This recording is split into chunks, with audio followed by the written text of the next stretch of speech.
Alors oui, et si aujourd'hui on parle de séries, pour moi c'est le top des séries à regarder sur Netflix, bien sûr en tant que sérivore. Je pense que mon avis d'experte compte. Et moi je le suis aussi, donc ça me plaît beaucoup ce thème. Voilà. Toi aussi tes séries? Pas très série, mais bon. Pas très série. Bon, je vais te convertir. T'es ouverte, on va te convertir. Donc on va parler, la première série c'est Vikings. Je ne sais pas si vous avez déjà regardé. Pas vu moi, mais j'en ai entendu parler. D'accord. Alors Vikings, c'est une série qui se passe en Scandinavie.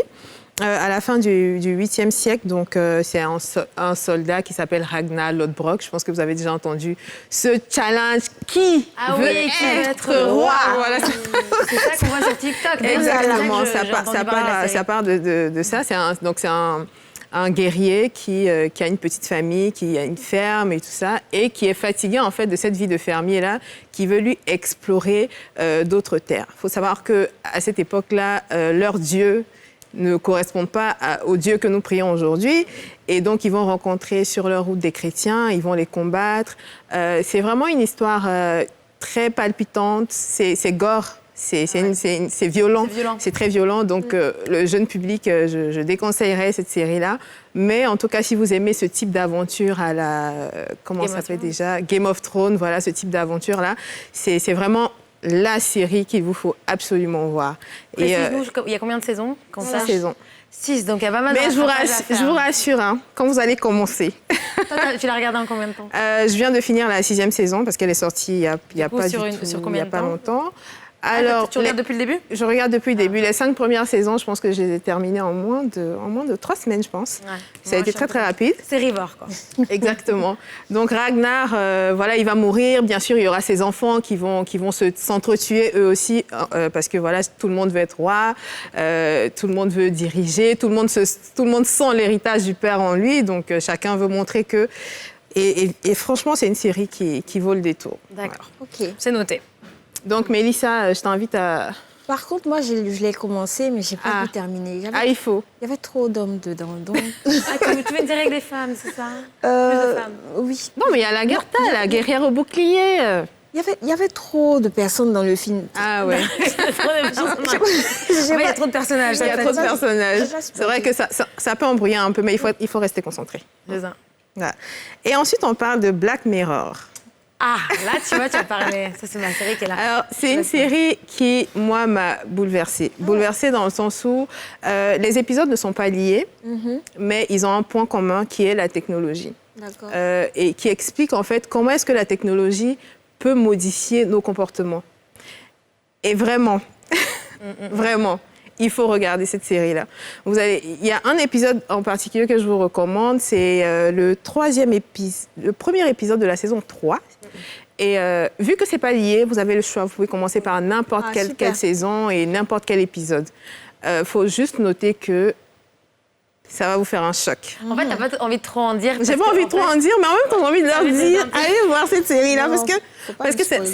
Moi, le premier épisode que j'ai regardé, franchement, pendant 4 jours... Oui, j'étais en train de réfléchir, en train de me dire, mais en fait, c'est dans ce monde-là qu'on va vivre. Complètement. Parce qu'il suffit que quelqu'un se lève aujourd'hui, décide de créer telle application, et on est tous dans la merde, en fait. Exactement. Non, mais je suis absolument... Moi, c'est pareil, je suis une grande fan de Black Mirror depuis la première saison. Je les ai tous regardés, je les ai avalés en... Enfin, tu vois, une saison sort, je la regarde en entier. En entier. Une journée. Et après, je dirais peut-être un petit astérisque, c'est que quand on regarde Black Mirror, il faut savoir que ça, effectivement, ça vous fait réfléchir. Ouais. Parfois, c'est assez dark, assez noir, comme dépiction du futur et d'un futur peut-être même proche. Très proche, donc, il ne faut peut-être pas les enchaîner. Moi, personnellement, j'ai le... Oui, il faut regarder ça, il faut regarder Vikings. Voilà. Il faut peut-être mélanger avec des choses un peu plus gaies, plus légères. Moi, je le fais sans problème parce que j'aime bien les choses un petit peu comme ça.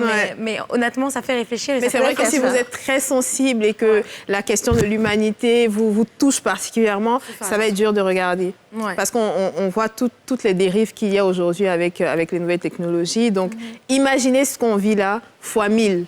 C'est ça. Voilà, c'est exactement ça. Mon épisode préféré s'appelle Nosedive. C'est exactement ça, le premier épisode. C'est un petit peu... Enfin, pour ceux qui sont des fans des réseaux sociaux et de Instagram en particulier, ça va vous parler. Ça va vous parler. Voilà, la course au like, aux bonnes notes sur Internet. Dès que je sors d'ici, tu vas regarder ça, tu vas regarder cet épisode-là.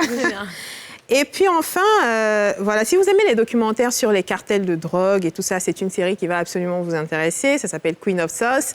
C'est sorti il y a un petit moment quand même. Mais vraiment, c'est l'histoire... Ça te parle? Je connais. C'est l'histoire de Teresa Mendoza, qui est donc la petite amie d'un chef de cartel, qui va voir sa vie basculer le jour où ils vont assassiner et qu'ils vont se mettre à sa poursuite aussi. Donc, elle va être engagée pour travailler pour un cartel. Elle va être une mule, donc c'est elle qui va transporter la drogue à l'intérieur de son organisme. Et elle va le faire tellement bien qu'ils vont se dire, mais celle-là, en fait, c'est une pépite. Sauf que, très intelligente qu'elle est, elle va prendre la tête de ce cartel-là et devenir vraiment la queen des cartels de drogue. Et c'est une série qui, moi, m'a tellement touchée. Je sais pas si c'est le côté girl power qui m'a... C'est ça, je crois. Parce qu'en fait, on voit pas de chef de cartel. C'est de la bombe. C'est tous des hommes, de grands machos et tout ça. Et la petite arrive, elle a 23 ans. Elle tue le game, elle plie tout le monde et puis voilà, elle met tout le monde d'accord. Donc, combien de saisons déjà alors cette série, il y a 5 saisons. D'accord. Il y a 5 saisons. Et facile, on les enchaîne assez Oui, rapidement. mais après, c'est bien parce que du coup, on offre là aujourd'hui aux téléspectateurs des séries. En plus, c'est les vacances. Voilà, c'est les vacances scolaires vont commencer que ce soit pour les élèves que pour les parents. Peut-être qu'il y aura un peu plus de temps à la maison. Vous avez beaucoup de contenu à regarder. Exactement. Exactement. Et je tiens à dire que moi, le premier épisode de cette série m'a failli faire abandonner. Et je ne sais pas pourquoi, je me suis dit, tiens, bon, regarde le deuxième épisode. Et quand j'ai commencé le deuxième épisode, j'ai dit, j'ai trouvé quelque chose. Mais voilà. Après, il y a des séries comme ça. Donc, il ne faut jamais se fier. Voilà, il faut persévérer, il faut regarder, et puis ensuite, vous verrez. Voilà. Merci beaucoup, Tidja, pour tous ces updates donc, des séries, des top séries Netflix à regarder.